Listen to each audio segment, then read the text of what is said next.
All right, Karen. So it's been a while since we've recorded.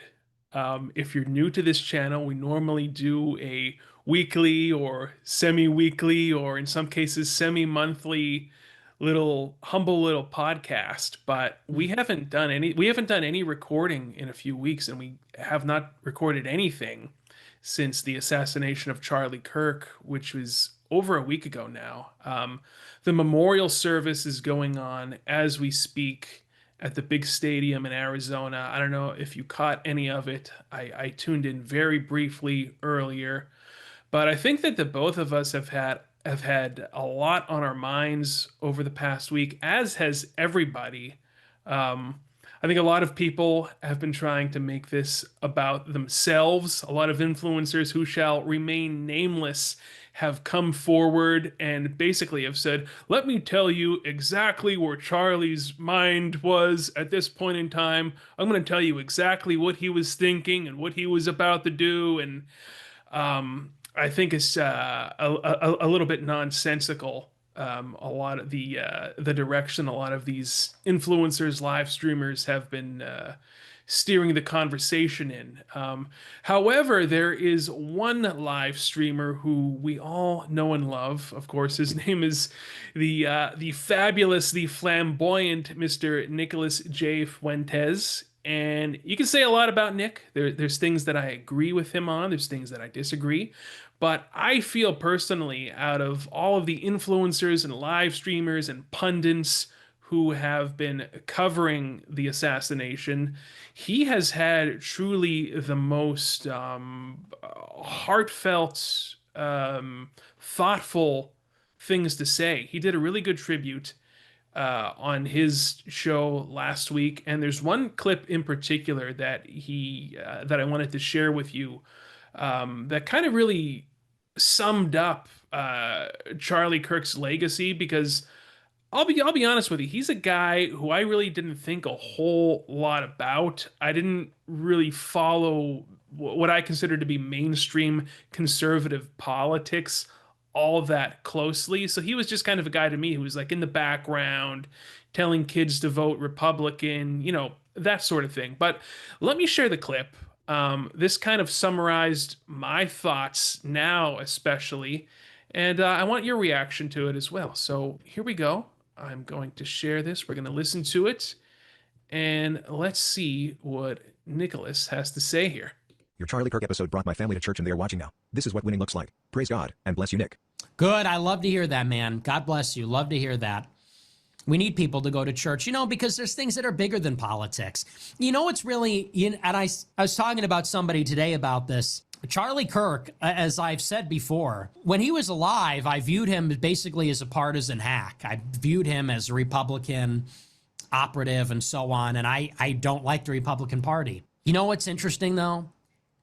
Now that Charlie Kirk has died, what will his legacy be? His faith. Isn't that interesting? His vocation was politics. He gave his life for political cause. But the reason that he has this impact, his legacy, will be the testimony of his faith.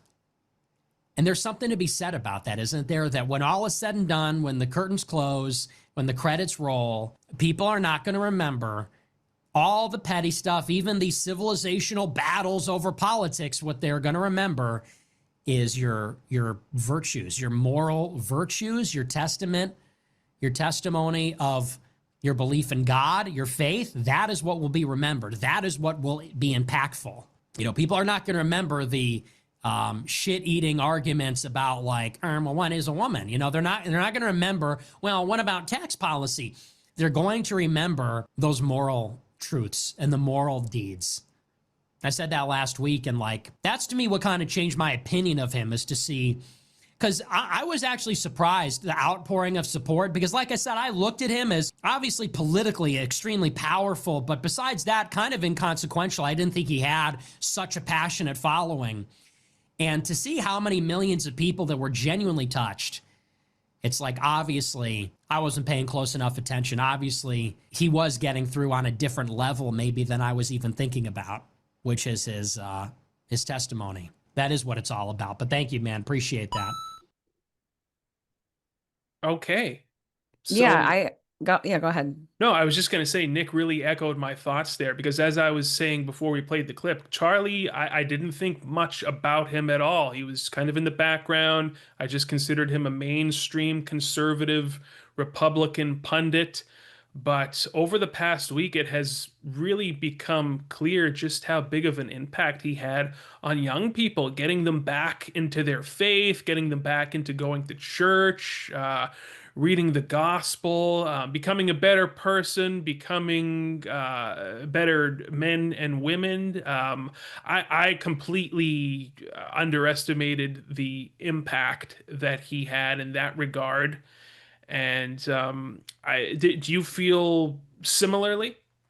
Well, I wanted to just say, jumping off of what Nick said, there's actually a Bible verse that relates that. First John 2:17 says, "The world is passing away along with its desires, but whoever does the will of God remains forever."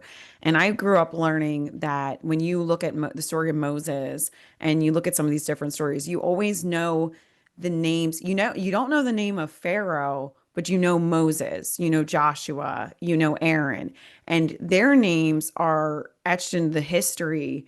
Whereas, like the pharaohs, of course, there's some pharaohs that did make their mark, but when you read these stories or you read the Bible, those are the names that really have resounding impact. And I think that it's actually funny. My uncle was a believer and a pastor, and he came out of drug use and always would just say, he was a sinner saved by grace, but he used to say, this life will soon be past. Only the things done for Christ will last. And my mom just told me that this past week. It's like we were talking about Charlie Kirk and, like you said, his legacy. And I think that that's just for people that are believers. I think that is kind of important to remember.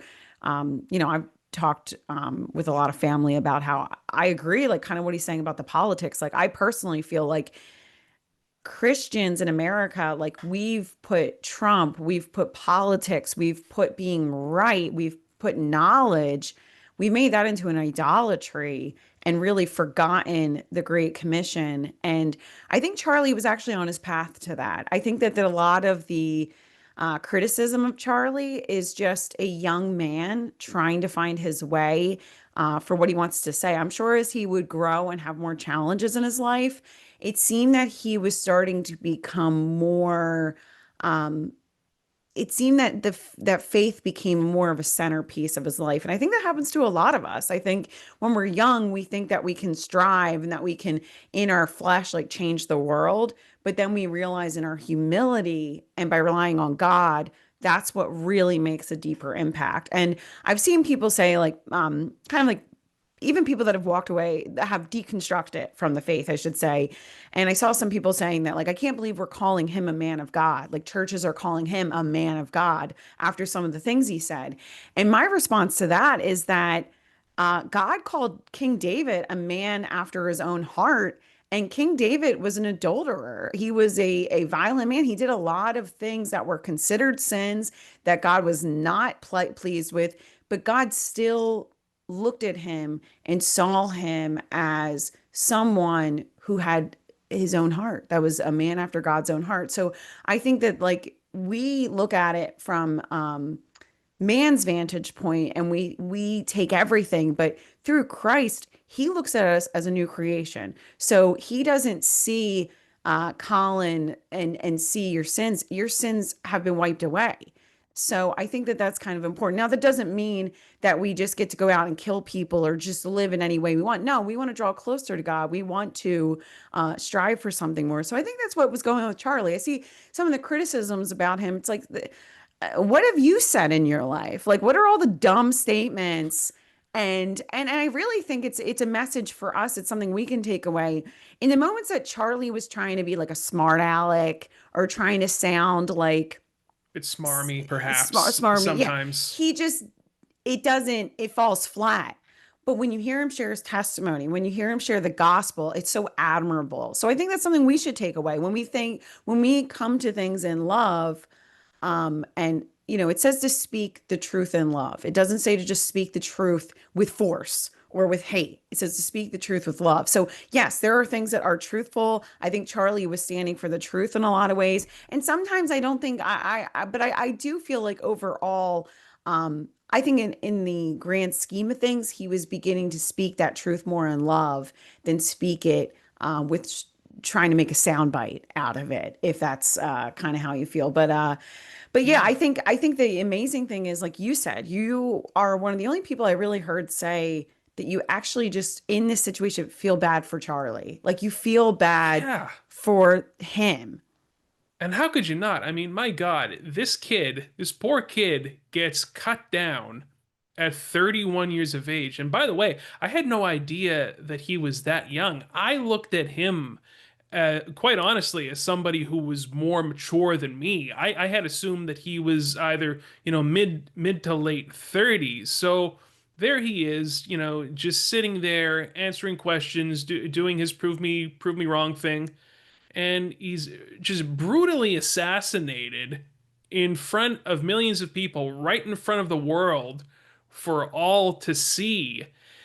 And, obviously, you feel horrible for his wife, you feel horrible for his children, but I still feel horrible for him that he had to go out that way, just being brutally murdered in front of everybody. And like I was saying at the start of this, I feel like so many conservative pundits and live streamers and YouTubers, whatever you want to call them, are trying to make this all about them and saying like, hey, well, let me tell you what Charlie was thinking and where he was actually going and what he was going to do next and what was inside his head. Like, I know exactly.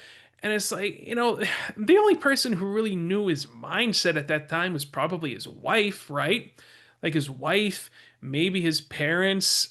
Like, who the hell is anybody to say, oh, here's what he was gonna say. Here's the pivot that he was about to make. You don't know anything. I'm sorry. And there's not enough people who are really just expressing how horrible it is that he was cut down like that in front of millions of people. Like, the image is still so fresh in both of our minds, I think. I mean, there's not a day that I haven't thought about it. There's not a day where that image hasn't gone through my mind. So because of that, I feel so horrible for him. But as Nick was saying in the video, man, his impact was far greater than I thought. Because again, to me, he was just a normie conservative pundit going around to the college campuses to get kids to sign up and register Republican and vote Republican. And you know me, I'm not affiliated with any political party. I think both of these political parties are bought and paid for by the same wealthy donors. I am not a Republican. I don't identify with Republicans or Democrats. But at the end of the day, there's more to life than politics. I know that people don't think, like, most of the country thinks that everything is just politics now, and that's all there is, and everything is just a means to this grand political victory that your side is going to have. That's not going to mean a damn thing at the end of the day. We're going to be ashes, okay? We're going to be, this whole thing about, what's your legacy going to be. And to a great extent, I think that legacy is kind of, it's like a meaningless term. Um, but his legacy, I feel more importantly than how many kids he got to vote for Trump or register Republican. He was getting people to go back to church, to embrace their faith, and to grow closer to God, to become better people. I saw another clip because, again, like I said, I haven't seen a whole lot of this kid. I did not follow him. He was not. He was kind of in my rear view. I saw a clip of him on the Whatever podcast. I don't know if you're familiar with that. I think I know which clip you're talking about with the girls doing OnlyFans. Yes, yes. There's a lot of OnlyFans girls on that podcast. I don't even know the name of the host, to be honest with you. I feel so ignorant talking about it.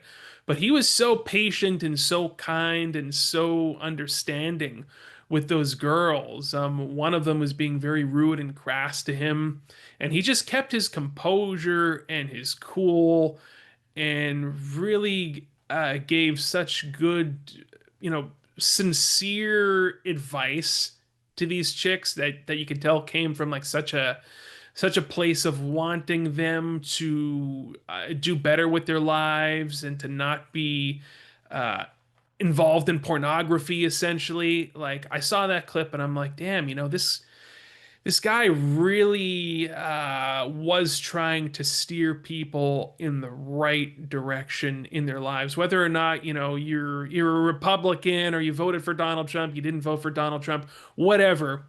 At the end of the day, I do think that he was doing God's work. So there you go. I didn't. Again, I never thought that deeply about Charlie Kirk until recently. And I feel like that's a pretty damn good legacy to leave behind, to be remembered for bringing the youth closer to God in a society that, God's been completely thrust out of it. Yeah. And you've seen where that's gotten us. We're in a hellscape right now. Um, Well, and so to your point about politics, like you see the way President Trump has remarked, I'm sorry, we just got to call him out, but like when they asked, everybody's seen that now infamous clip of Trump when they're like, "How are you holding up?" And he starts talking about the construction on the ballroom, like he's completely unfazed. And I think it actually really encapsulates what you're trying to, the statement you're trying to make. It really conveys that here, if you're living for Donald Trump, if you're living for the Republican Party, you're easily forgotten. But if you're living for God, that's a legacy that goes on because love is eternal and Christ is truth. He is love. And that will actually leave an everlasting mark. Whereas if you're, so many people have excommunicated family members over Trump, and there he is, one of his good friends the next day, supposedly good friends. Um, he's on to whatever he's worried about because ultimately, I'm not trying to sit here and like just put Trump on blast. That's not the point. The point is that that comes and goes. That will easily come and go, and Trump is going to come and go, and yeah, that's just the he way of all flesh. Okay, that's just he the doesn't think way. that. He does not think that. Neither does Xi or Putin. They think they're going to live, and maybe they're right. Maybe they They might. will They might live be to right, 150 actually. I years. think that Yeah. they're hooked into I, some sort of like secret life extension yes. technology that the Yeah. rest of us, that even Trump isn't privy to. That's Yeah. just one of my theories. But also what you were saying about people making this about them, I think that this was really an illuminating time. If you go back and you look at those first couple days and really examine or just notice how people reacted and responded, and with that lens, did they make this about themselves or did they really make this about Charlie? Like, and that really tells you a lot about a person. I hate to say it, but I've seen it from the other side. A lot of these people in this space, these creators, these pundits, they really are motivated by something that we can't even quite understand as just like normal people because their God, in a sense, is, or their most important aim is validation and attention and relevancy. Whereas you have a lot of other things that motivate you. And a lot of people they misunderstand. They think everything's about money. For these people, it's not about money. It's about attention. It's about relevancy. I would say relevancy is their highest currency. That is currency to them. And that is what they get up every single morning and trying to create the conversation back to them to elevate themselves. And I know that sounds really, really strange if you don't live like that. But I think if you go back and you look those first couple of days and you think about that, you will see that there were some people that just wanted to take this. It's like Rahm Emanuel said, don't let a crisis go to waste. And it's kind of the same thing with them. It's like, don't let a crisis go to waste. Make this about you. How can this elevate you? How can you spin it back to you and elevate yourself? And you'll see that people starting GoFundMe's for themselves, people saying this, Charlie sent me this, Charlie did this, and just trying to make themselves. And I think that sometimes we just do that naturally as humans because we Sure. did feel connection to them. I spoke to somebody who knew Charlie. I worked with somebody that knew him when he was in high school. And so we did talk a little bit about it. So obviously seeing how he was brutally murdered, of course you kind of maybe, if you do have that proximity, if you did know him, it feels all the more surreal and impactful to you. But at the same time, I think people get it. They're starting to wake up. They're starting to see that a lot of these people are narcissists. A lot of these people are like soulless beings that, like I said, just wake up and just want the validation, want the attention. And it's harmful, like we could sit here and say, oh, I texted Charlie and he told me that there was going to be unconditional support of Ireland. Okay. Like we could say, no, Right. but you understand, but we've seen that. We've seen Ireland like these first. people, yeah, that are like, I need to talk about why are we making this about Charlie's support for not for a country? I guess if you believe that maybe that said country might have some involvement in his death, I guess that kind of makes sense that you would maybe bring that into the light. But still, like you said, I think that there's a time and a place for that. And why are we having these conversations so early? Like, why are we, like I said, maybe it's because you're just trying to figure things out. You're just asking questions, as a lot of Yeah. people say. Everybody wants to play who done it. Like people are more Yes. interested in playing who done it than Then actually mourning. reflecting on, what did this kid mean to obviously millions of people? What did he mean to the youth? What was his lasting impact? And like Nick so eloquently articulated, I think that at the end of the day, it's going to be his faith and how And he drew people closer And and he's facing encouraged them to backlash embrace it. for that. He's facing backlash, which I really did not doesn't surprise me at all. I think that Nick Fuentes will be deemed not radical enough for his followers because Totally. Nick is Nick traffics in nuance.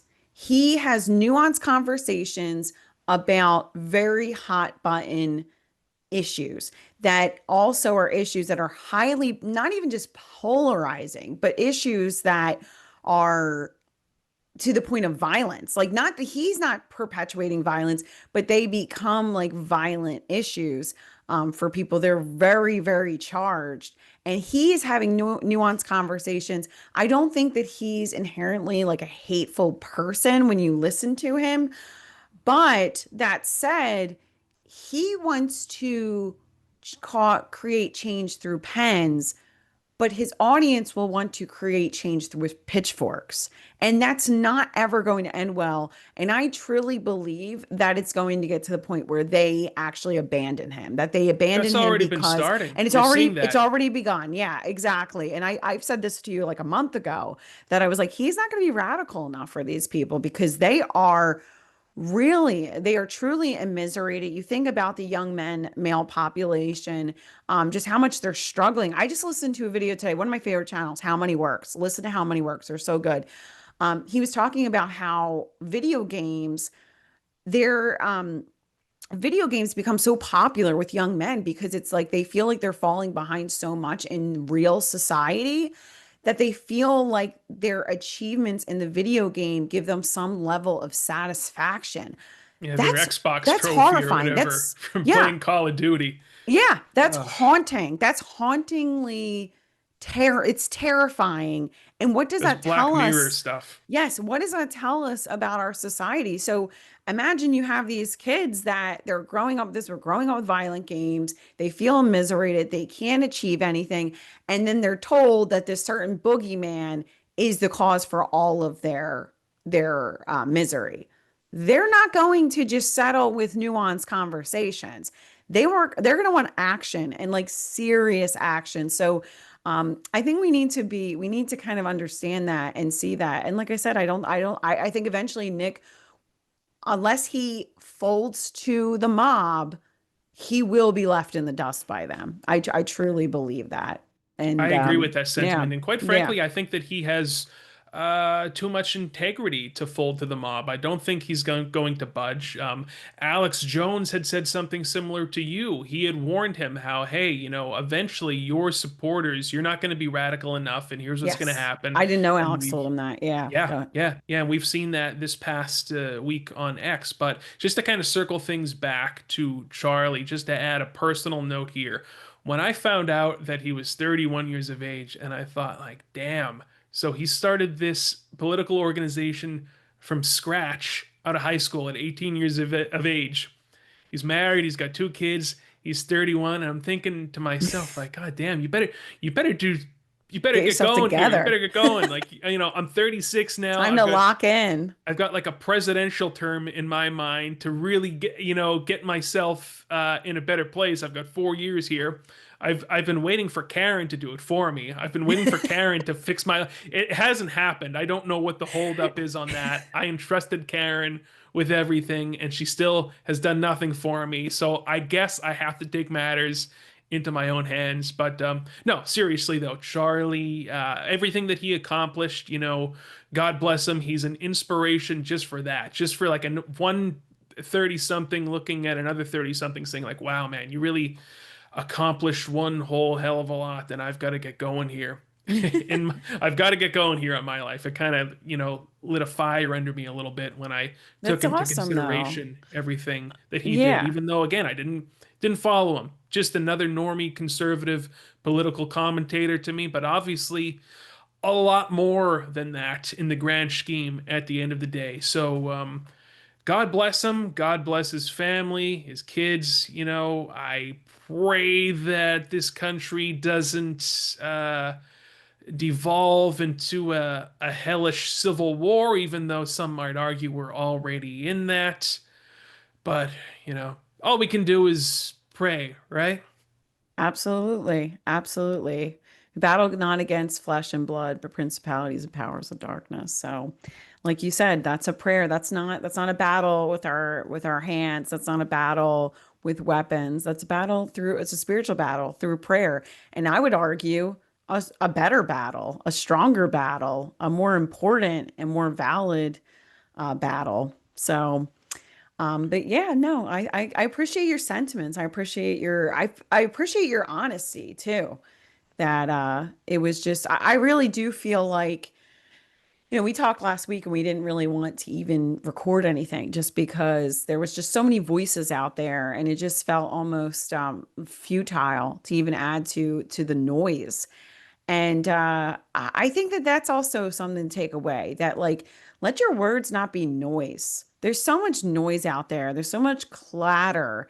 And like I said, I mean, I don't know if everything Charlie ever said was the most important words that needed to be said, but I think that there's a lot of just chatter that's not really changing anything and not really moving the conversation, not enriching people, not valuable.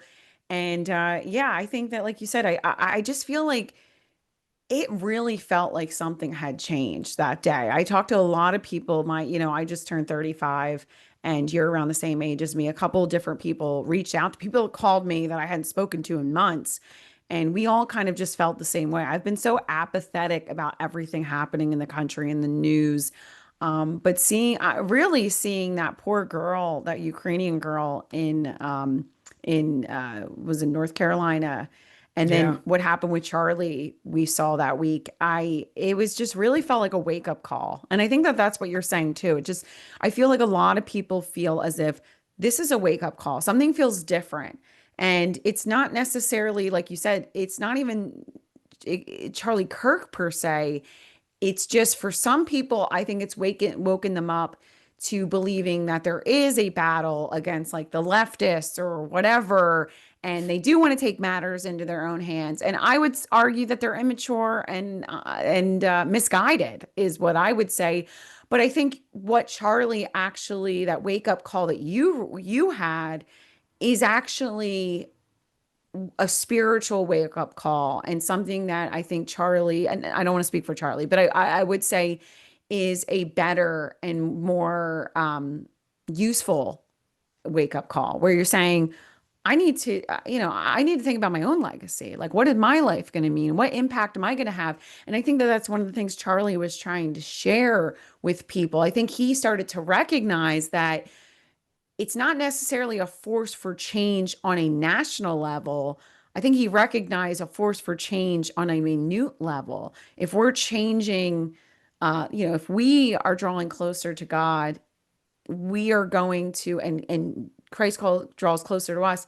We are going to our lives are going to be changed. God is going to change us. And from that, it's going to change others. And I think Charlie was coming to that conclusion himself. So I think that that's much better than trying to fight Antifa if they even really exist. I don't even know. I think that's just like the Yeah, feds. I don't even know if Antifa is like a I real always thing. question that. Like, do they have membership cards? Like, Yeah. where do you go somewhere to sign up? Is this all like through a Discord? Is it on the dark web? But in any case, sometimes Karen articulates my thoughts a lot better than I do myself. So, yeah, that's exactly right.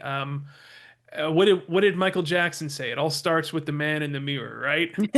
So, The great Michael Jackson. yeah, the great. I have to work in a Michael Jackson reference Yeah. whenever I can. You know me. But listen, um, uh, thanks for tuning into this video here. Let us know in the comments. Do you agree with Nick? Do you think that Charlie's legacy was much greater than politics at the end of the day? Do you agree with Karen? Do you agree with me? Let us know. Do you disagree? Yeah. Give us a like, hit the subscribe button. We're gonna try our best to make videos more frequently here on our humble little channel. But other than that, we wish you all a good day and a good week, and we'll see you next time.